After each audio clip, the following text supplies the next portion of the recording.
Now we are in the Little Ituri Forest, and the Ituri Forest is going to be home to a lot more of the camouflaged animals out here, so it's going to be a little bit harder for us to actually be able to see them. But we're going to try our best to be able to get some views of them. But it does look like over here on this right-hand side, we do have the black rhino. Now black rhinos are about 3,000 pounds. They can charge about 35 miles an hour. Now rhinos in general have no natural predators. Their main predator is going to be humans. And unfortunately, there is only about 5,000 of them left in the world, as they are suffering due to poaching for those keratin horns. What's up? Now keratin is the same thing that our hair and nails are made of, so it's very unfortunate that they're being poached for something we grow back so easily. Now black rhinos are very solitary animals, so they do prefer to live alone than with others, so that's why we'll see these black rhinos alone, while the white rhinos we'll see up ahead are going to be more in a group, as the white rhinos are very more social. The only groups of black rhinos you will ever see together are going to be the females and the babies. The males will stay a little bit separated. Now we are exiting out of the Ituri Forest and going to be heading on into the Safi River. Now the Safi River is going to be home to a lot more of the aquatic animals out here on the reserve, so it's going to be a little bit harder for us to see these animals. Now they're not going to be camouflaged like those animals in the forest. They're actually just going to be under the water, so we're going to try our best to be able to get some views of them as well.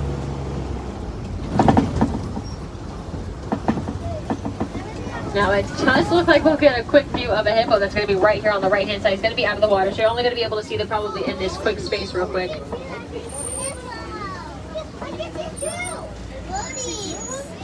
Now make sure we are making sure everybody is fully seated for me. We cannot be lifting anybody in the air, and all kids need to be staying seated. Now on this right hand side we also see some pink-backed pelicans. The pink-backed pelicans get their name from the pink coloration they get on their backs during their mating season. They're also going to be colonial nesters, about 20 to 500 pairs on a nest at one time. Now it does look like there's a couple more hippos up ahead, so we're going to try to get some views of them. But hippos do spend the majority of their time in the water. They only come up onto the bank at night to be able to eat the vegetation that does surround it. Hippos, they are herbivores, though it might not seem like it because of the large teeth that they are known to have. But those teeth are going to be used for defense only, so they only show them when they feel extremely threatened. Now, unlike most animals, hippos actually do not swim along the river. They will just run along the bottom. Now, they weigh so much, they sink all the way down to the bottom, and then they're able to bounce their way back up because they have that fresh breath of air that they need, as they do only hold their breath underwater for about 8 minutes at a time. Now they are able to sleep under the water. They do have a reflex that helps them float up to the top of the water to get that air and then naturally float back down while they are sleeping. It is the same way we turn over in our sleep without actually having to wake up. Now on the left-hand side over here, we will see some Nile crocodiles. Now Nile crocodiles are the larger of the crocodilian species, and they get about 16 feet in length and weigh about 500 pounds. Now they can eat about half of their body weight in just one sitting, and because of this, they really only need to about once a week to be able to survive. Now again, make sure our kids are staying in one spot the entire time. They cannot be moving around them around the rows every time we see an animal, so make sure they are just staying in one spot. Now that crocodile's diet does mainly contain fish. If something was unfortunate enough to cross their path, they will actually go for it, and that is usually when they go that week without having to eat. So it's not something super consistent for them, it's just when they've had a bigger meal that they're not fully used to.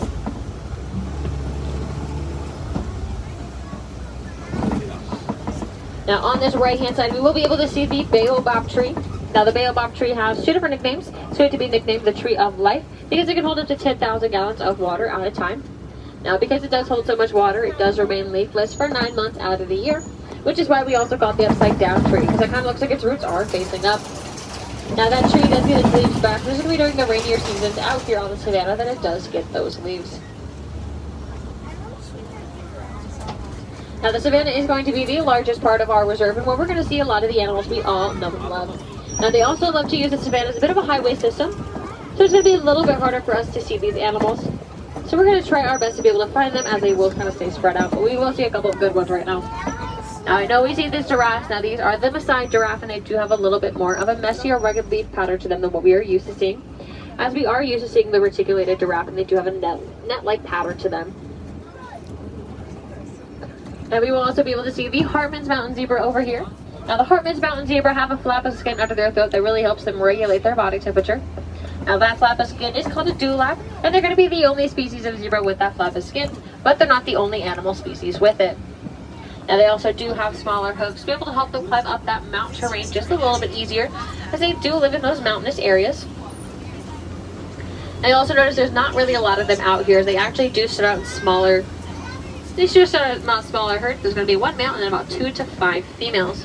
Now over here on this left-hand side, we do have these African painted dogs, kind of over by the trees over there.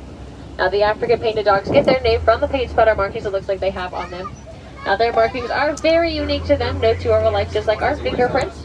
Now that these animals are super cute and cuddly looking, they are one of the most successful hunters out here on the savannah, having about an 80% success rate, while lions only have about a 20%.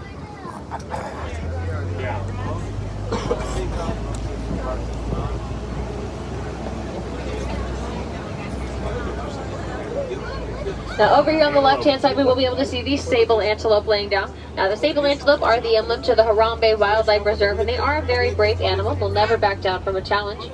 With how their horns are shaped, they are able to deter predators away from them and be able to protect themselves. You have an eland up there, wildebeest.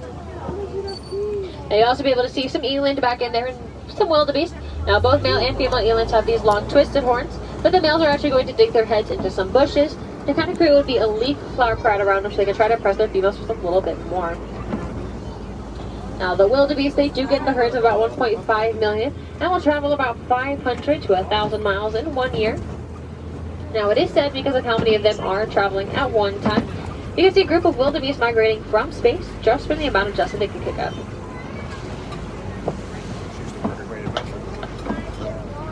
Now these giraffes, they're about 18 feet tall and their babies are born at about 6 feet, and they do have a 6-foot drop from their moms when they are born to help kickstart their lungs a little bit to help them start breathing. Within the first hour of them being born, they will be up and moving around, so that drop really does not affect these animals in too many ways. Now giraffes do spend a majority of their day eating. They only sleep for about 30 minutes a day. Now it's not going to be a consecutive 30 minutes, it's actually about 1 to 2 minute power naps throughout the entire day, so just equal 30 minutes. And during these naps, they will be standing completely still. Now they have such long legs, it makes them very vulnerable to predators if they do lay down. They prefer to stay standing, and if we ever do see a giraffe laying down, that just means they feel extremely comfortable in their environments.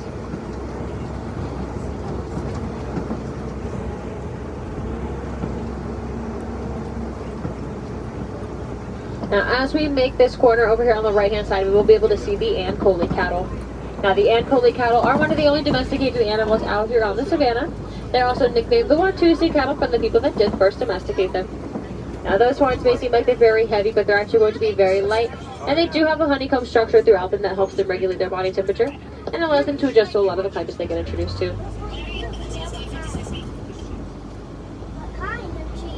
Now we'll be able to see some more giraffe up here, and there's also some smaller animals under some palm trees. Now giraffes are known for that long prehensile tongue that they have, and I can see that they're using that tongue to grip those leaves, and prehensile does mean finger-like, so it allows them to do that. It's also going to be a bluish color to be able to help protect it from the sun. Now under the palm trees over here, you'll see some smaller animals kind of walking around. Those are springboks. Now springboks are the smaller of the antelope species, and they can jump about 6 to 8 feet in the air just from standing up, and jump about 13 feet forward. Now they can also run at about 50 to 60 miles per hour, making them one of the top 10 fastest animals in the world. Now over here on this right hand side, we will be able to see that African elephant over here. Now we're also going to keep an eye out on the left hand side for some mandrills. Now he's not really going to give us his best angle right now, so we're going to have to probably go around. Now we can tell this is an African elephant from the shape of its ears, because it kind of looks like the continent of Africa. Now every flap of the ear will actually help lower their body temperature, because every flap of the ear will actually lower their body temperature about 10 to 15 degrees. Now he still has not given us the best view of him, so we're going to continue on, hopefully be able to see some of our other elephants that might be able to get us a better view. Now elephants do live in a matriarchal society, so that does mean that the oldest female elephant is going to be the leader of the herd. Once the males reach a certain age, they do separate themselves off from the main herd and will either go off on their own, or they will join up with other males to what we would call a bachelor herd. So we can tell that it is a male because he is going to be out here alone, and he does enjoy his time alone.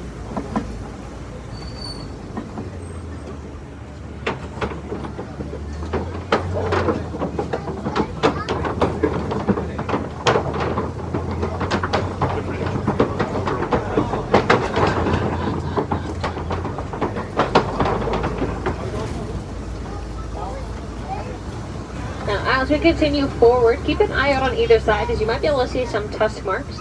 Now the elephants like to dig their tusks into this red clay. It leaves them the minerals it holds inside. Now these minerals are very good for the elephants, just as the vitamins we take every single day. And it does look like on this right hand side we'll be able to see those tusk marks. So we're going to continue through and hopefully be able to see some more of these elephants.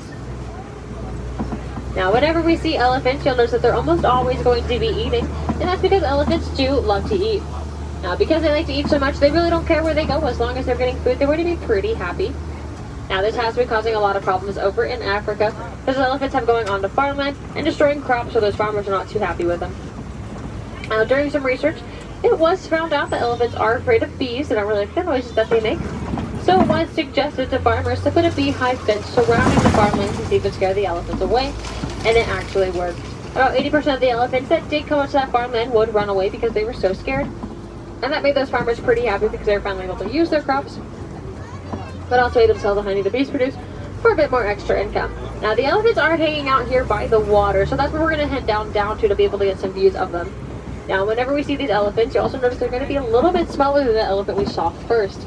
Now that first elephant we saw is about 40 years old, is the oldest elephant out here on the reserve.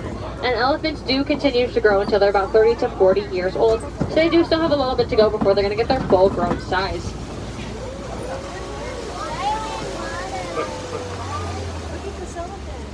Now elephants also do have a life expectancy of about 70 years, so they do end up growing for about half of their life. And they can also dig their tusks into those baobab trees, be able to get to the water it holds inside. So if there's ever a drought on the savannah, they can dig their tusks into those trees, get to the water, be able to help a bunch of the different animals we saw here today. Now make sure our kids are fully seated, and everyone needs to be fully seated. While we are here, everyone needs to be fully seated. We cannot be lifting them up in the air or having them stand on our laps. Now on the left-hand side over here, we do have some greater flamingos.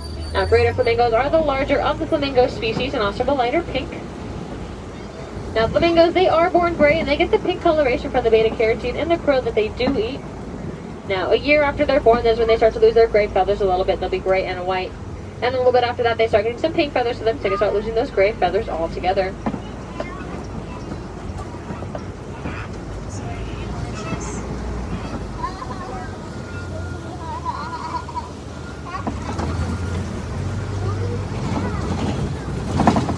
Now over here on this left-hand side, we're actually going to be able to see a couple of our white rhinos. Now it looks like they're playing around in that mud wall a little bit, or at least this baby is, so she's going to have a little bit of fun in there. Now they love to roll around in this mud because it creates a natural sunblock and bug repellent for them. It's also another way to help keep them cool on this hot savannah day out here. Now it looks like she got too tired of it. Now these are the southern white rhinos. They're about 5,000 pounds. There's about 18,000 of them left in the world because they are suffering due to poaching for those keratin horns. Now the northern white rhinos are not doing as well as the southern white rhinos, and there's actually there's only 2 left remaining in the world, and they are both older females. Now they are under a 24-hour surveillance watch on a reserve over in Kenya, so they can help protect those animals as well as continuously learn about them. While the San Diego Zoo is learning about a surrogacy program that can help rebuild their population, but there's no guarantee that it could work. So we want to do a lot to protect our southern white rhinos, and we've been extremely lucky here. We've actually had 3 babies born in the last 2 years, and that's going to be the youngest of all 3 that we have out here.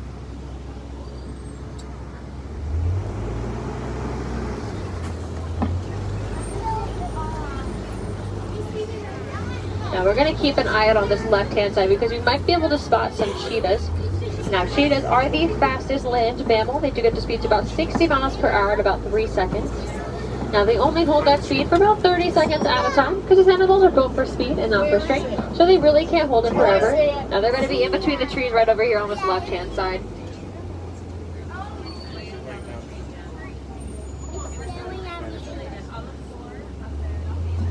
Now cheetahs actually cannot roar, but they will make some chirping noises, kind of like a bird chirp.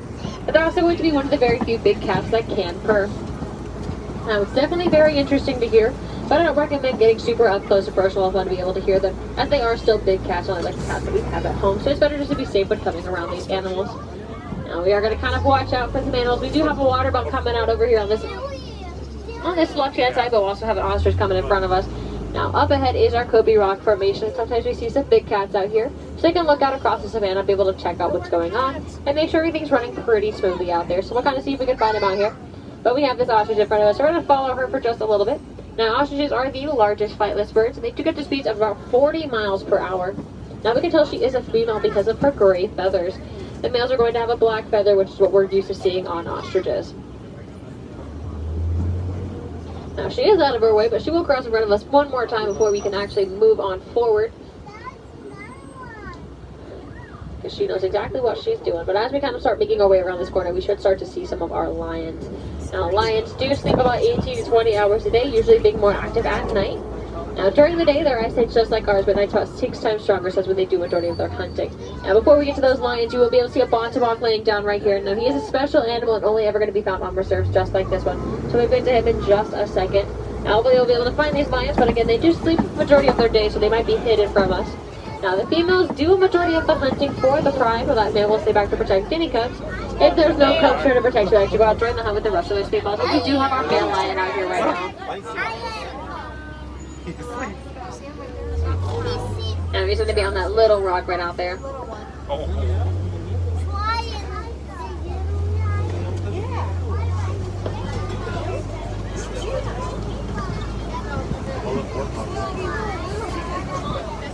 What? Now over here on this left hand side we will see a warthog out here. Now warthogs are burrowing creatures, so they will make a lot of these burrows, but they will also make a lot of, but they'll also steal from other animals. Now they will back themselves into those burrows so they can keep their tusks out, be able to protect themselves against any predators that could possibly come their way. It also makes themselves look a little bit bigger than they actually are. Now I said that bontebok was very special, only found on reserves just like this one. Now he's special because he's one of the oldest bonteboks living right now. But they're only found on reserves just like this one because in the early 1900s they were actually considered to be extinct. Now our farmer noticed there was not a lot left living near him anymore, so he wanted to do something about that. So he built a fence around the few that still lived near his farm, but what he didn't realize at the time was that was the only 20 left remaining in the world. Now the thing about bonteboks is they were unable to jump, so they were not able to jump over that fence, so it actually helped them rebuild their entire population so we could continue learning about them today. So although they are no longer considered to be extinct, they are still extremely endangered, and there's a lot we can do to be able to help protect those animals. But it truly is an inspiring story because of that one man was able to help save their entire species. Just imagine what we as a world can do to protect our entire world of animals out here. Now here at our warden's post, we do have some Nigerian dwarf goats, and they are domesticated from Africa to be able to find them worldwide.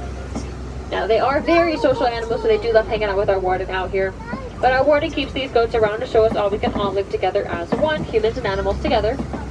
Now Harambe in Swahili does mean to come together, so we want to all come together to be able to help protect